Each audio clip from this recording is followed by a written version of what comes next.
bersukacitalah, bersukacitalah. Hatiku bersukacitalah di dalam Yesus Tuhanku.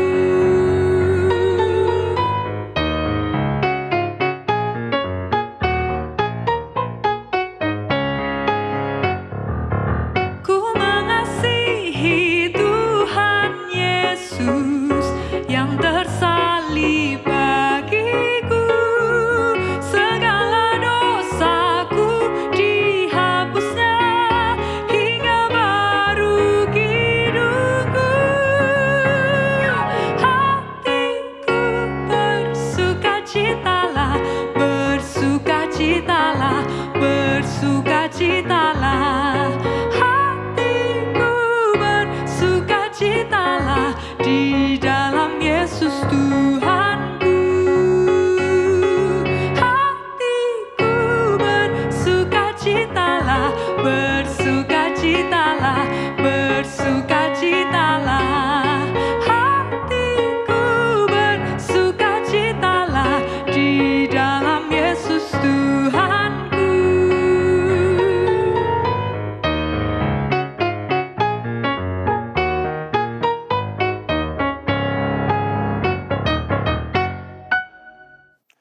Shalom, sahabat Morning Grace yang terkasih dalam Tuhan Yesus Kristus. Kembali lagi kita berjumpa bersama di Morning Grace by The Grace. Dan harapannya Bapak, Ibu, Saudara-saudari berada dalam kondisi kesehatan yang baik-baik saja tentunya, untuk pada akhirnya kita dapat merenungkan firman Tuhan dalam kehidupan kita. Baik sebelum kita melanjutkan aktivitas kita, atau bahkan sebelum kita memulai aktivitas kita pribadi lepas pribadi. Namun sebelum kita masuk dalam perenungan firman Tuhan kita di kesempatan hari ini, marilah kita bersatu dalam doa, kita berdoa.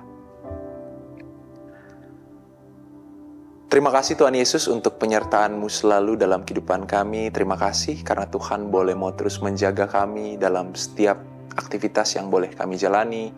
Terima kasih untuk setiap kesempatan yang boleh hadir dalam kehidupan kami. Tuhan masih boleh mengizinkan kami terbangun di hari yang baik ini ya Tuhan. Kiranya Tuhan Yesus boleh mau menyertai kami dalam jalannya kehidupan kami, dalam setiap hal yang kami boleh lakukan. Dan dalam kesempatan kali ini ya Tuhan, sebelum kami masuk ke dalam aktivitas kita, sebelum kami masuk ke dalam aktivitas yang coba kami jalani, izinkanlah kami untuk dapat merenungkan sedikit firman-Mu ya Tuhan. Kiranya Tuhan boleh mau memberikan kami hikmat serta kebijaksanaan, agar kami dapat memahami maksud Tuhan dalam kehidupan kami. Terima kasih Tuhan Yesus, terima kasih. Dalam nama Tuhan Yesus Kristus kami telah berdoa dan mengucap syukur.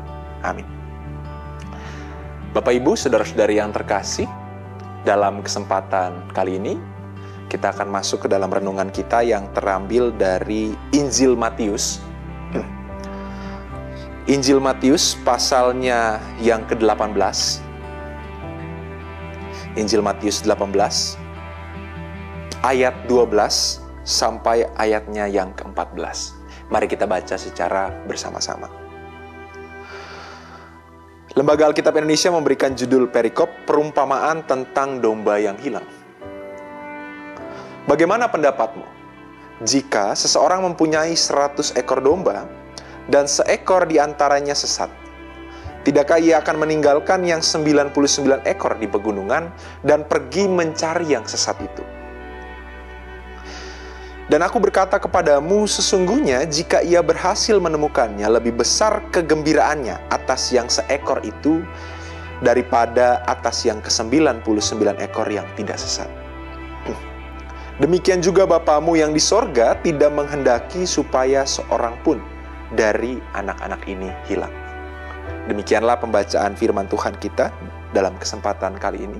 Bapak, Ibu yang terkasih, saudara-saudari yang terkasih dalam Tuhan Yesus Kristus, ketika kita coba membaca perenungan kita dalam kesempatan kali ini, sebenarnya satu hal yang menarik, karena dalam perikop kali ini, Yesus berusaha menggambarkan kepada kita tentang kasih-Nya yang begitu besar, layaknya seorang gembala yang baik yang tidak membiarkan satu ekor domba pun hilang. Jadi dia menganggap dirinya seorang gembala yang akan mencari seekor yang hilang tersebut.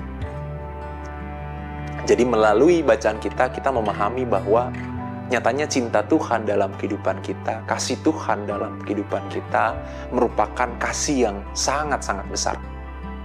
Sehingga kemudian timbul definisi atau timbul pembicaraan bahwa kasih Tuhan itu dikatakan reckless atau ceroboh. Jadi reckless love, kasih atau cinta yang ceroboh, sembrono. Karena bayangkan saja, misalnya kita memiliki 100 ekor domba, lalu satu dombanya hilang. Satu dombanya hilang, kita tidak tahu domba ini kemana.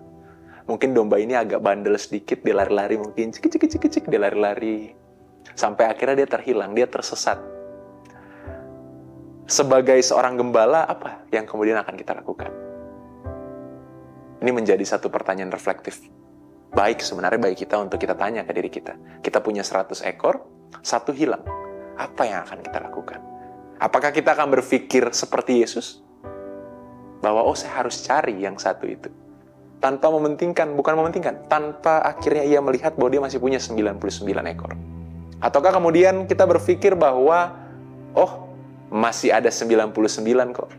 Satu saja yang terhilang, ya rapopo, tidak masalah. Misalnya begitu.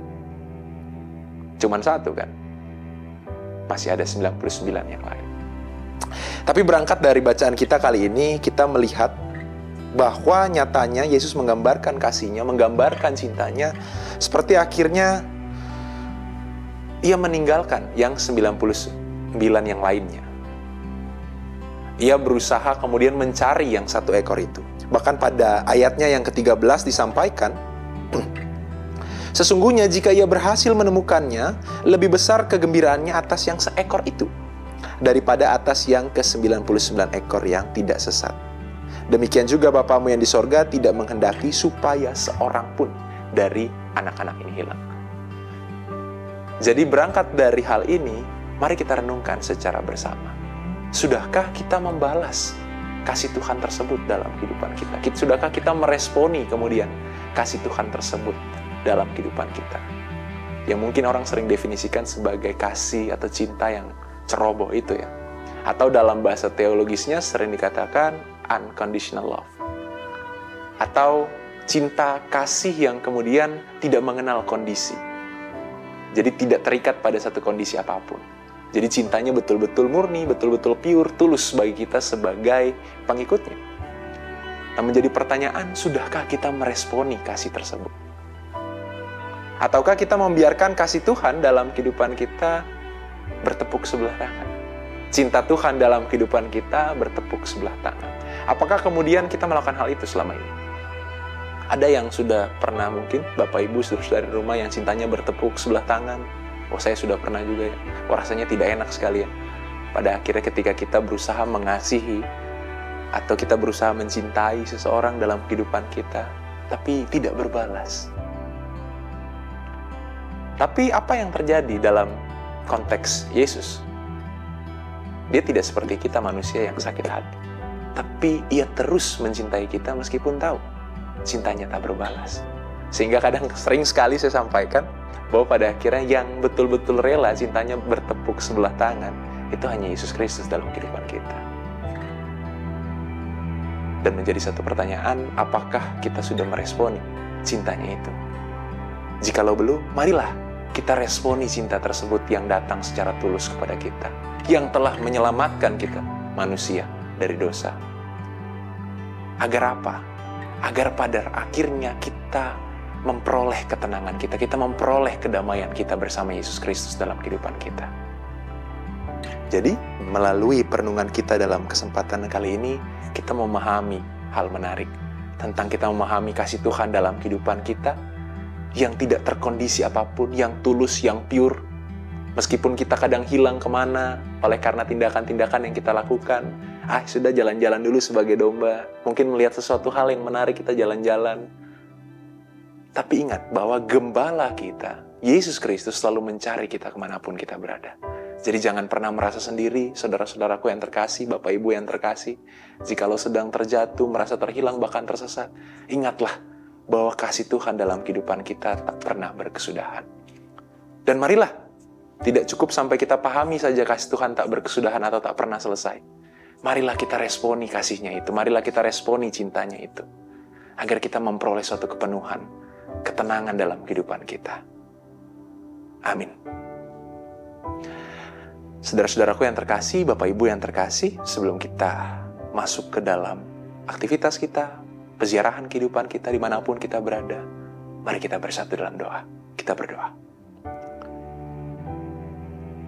Kembali kami datang kepadamu ya Tuhan untuk mengucap syukur akan kasih-Mu yang tak pernah berkesudahan dalam kehidupan kami.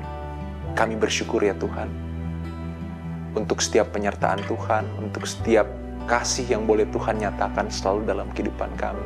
Kami bersyukur akan hal tersebut ya Tuhan. Biarlah Tuhan boleh mau ajar kami terus melakukan yang terbaik tentunya untuk meresponi kasih Tuhan dalam kehidupan kami. Ampunilah kami ya Tuhan, jikalau dalam kehidupan yang kami jalani sebagai pengikut-Mu, sebagai anak-anak-Mu, kami seringkali terhilang, kami seringkali terjatuh dalam kehidupan kami. Ampunilah kami ya Tuhan. Biarlah Tuhan boleh menguatkan langkah kaki kami, tuntun langkah kaki kami, agar kami dapat terus berjalan, seturut dengan apa yang Kau kehendaki. Agar kami dapat selalu meresponi kebaikan Tuhan dalam kehidupan kami. Terima kasih Tuhan Yesus, terima kasih. Setelah ini mungkin kami ingin kembali ke dalam aktivitas kami. Tuhan boleh mau sertai kami, pribadi lepas pribadi. Tuhan boleh mau jaga kami masing-masing dalam setiap tanggung jawab yang kami emban, pribadi lepas pribadi. Kuatkanlah kami ya Tuhan. Berikan kami selalu kesabaran dan kerendahan hati dalam menjalani setiap aktivitas kami. Dengan penuh keyakinan bahwa rencana Tuhan, rancangan Tuhan dalam kehidupan kami merupakan rancangan yang baik adanya. Terima kasih Tuhan Yesus, terima kasih. Dalam nama Tuhan Yesus Kristus kami telah berdoa dan mengucap syukur. Amin. Ku diberi nyanyian baru oleh Yesus Tuhanku, irama lagu paling mulia, kidung kasih yang baru.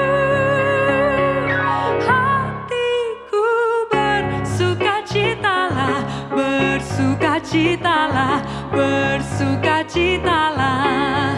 Hatiku bersukacitalah di dalam Yesus Tuhanku.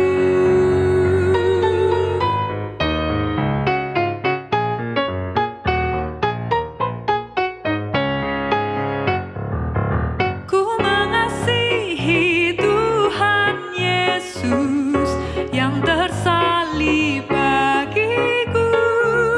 Segala dosaku dihapusnya hingga baru hidupku.